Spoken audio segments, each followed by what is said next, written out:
Good evening, good evening, good evening. I'm here with my buddy Charlie in a box from the Island of Misfit Toys. I thought it would be good to have him because I'm going to be tasting a case of Misfit beers. And I just wanted him to be part of it.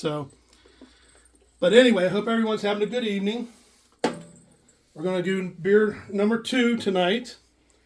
But before, I'm going to do something a little different. Before we get started, I'm going to tell a little story, if you bear with me. Obviously, I'm pretty hard on these beers, but 31 years ago, the bar was set really high for me in beers. So I just want to tell you a quick story about my first experience with a good Belgian beer. So here's what happened. Spring of 1993, work sent me to Antwerp, Belgium for a job. And I didn't know anything about Belgium. I knew it was a country between France and Germany. It was pre-internet, didn't know anything about beer. Keep in mind, I thought it was something to drink a Heineken to impress the ladies at the bar, because it was 50 cents more than the other beer, so I looked like a big shot. That's all I knew about beer. So we board the airplane, we go to Belgium, get off the airplane, go to the hotel. I go up, take a shower. I meet my friends, Hairball and Stitter, meet them at the bar. Once again, I knew nothing about Belgium, didn't know there was these beautiful cafes, didn't know nothing. All I knew was I wanted to drink a beer. So we go down. The first thing I do is we order a Pilsner, which is, at the time was a Stella, I think, which is hindsight's 2020, but it's crap. It's their Coors Light. But anyway, so we drink about 1 or 2 Stellas, and I'm getting bored with it, real bored with it. I'm like, yeah, I could do this at home. So I'm sitting there, and I'm looking at the cooler behind the bar, and I see all these bottles with these cool labels and different shapes, and I'm like, what the hell is that? So I asked the bartender, I said, is that beer? He goes, but of course. I'm like, wow, okay. I said, so I'm looking at, and I picked one of the labels that I thought was the coolest, and I says, let me try that beer. So he brings it, sets it down, he doesn't open it. So I'm thinking, okay, what's he going to do? So he comes back with a glass. The glass, here, I got one.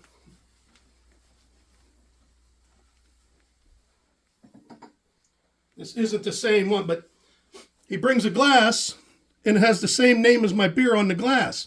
And it's got this beautiful bowl shape. And I'm like, that's impressive. So he opens it, and he starts pouring it. And all I see is this beautiful, frothy, dark goodness. And I couldn't wait for him to be done and pour it. And oh my God. So when he was done, the only picture I can find right now is, this is kind of what it would look like right here. Trappist Westmalle Double.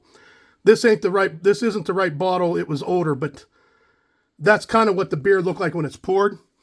So keep in mind, never tasted anything like this before.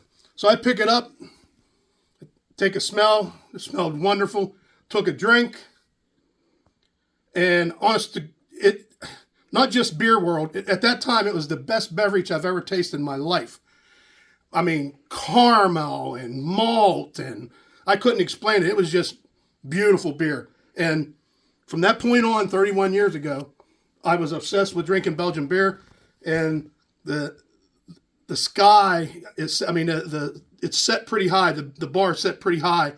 So that's why I'm critical of crap that they try to pass off as good beer, and people fall for it. But I'll try and be nice tonight because I'm in a good mood, and I'm ready.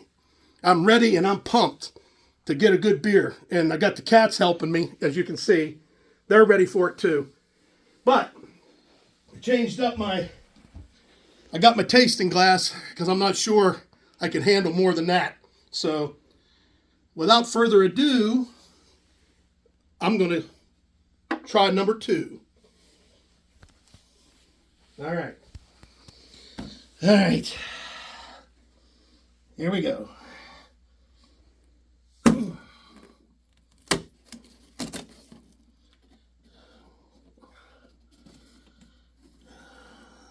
1 inch, 2 inch, 3 inch, 4 inch, 5 inch, 6 inch. You all know what that means.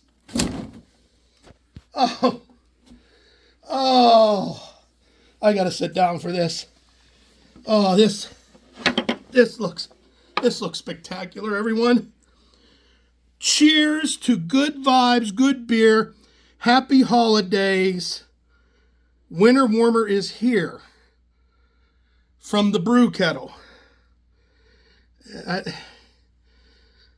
I don't. It's got 8.2% alcohol. I guess that's something.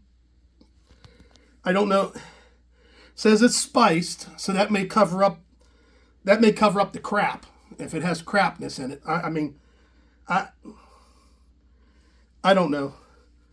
I don't know. It's like au gratin potatoes without the au gratin. It's just potatoes. All right. I think that's where I'm headed with it. All right.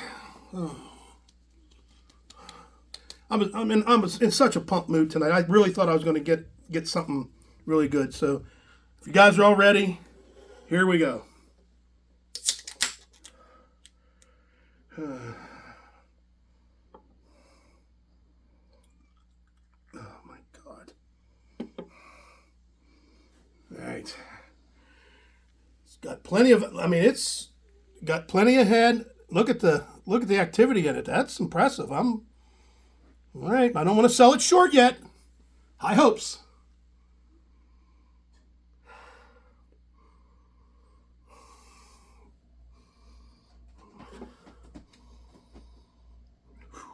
I don't know about that. Let me try this.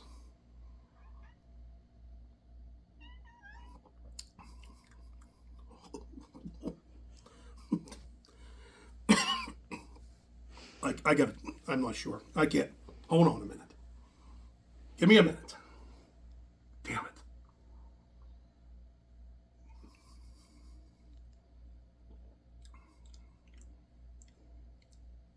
Well, I can tell you this. If you love liver and onions, you probably like this because it leaves about the same amount of atrocious taste on my tongue as a batch of liver and onions. And I don't know. I'm being critical, but it's not unjust. Trust me. I don't know what the hell. I've never even heard of brew kettle. I mean, oh.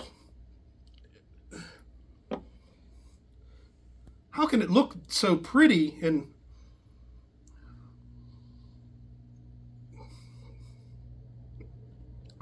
oh, God's sake. God's sake. If I get a weekend, I don't know what I'm going to do. I don't know what I'm going to do. So, all right, everybody. Thanks for listening to my story, but that's how my first Belgian beer experience was. It was a heavenly experience, if you ask me, and it set the bar very high. And I'm going to go back to this real quick. It is so on my tongue that I can't get it off right now. I don't know.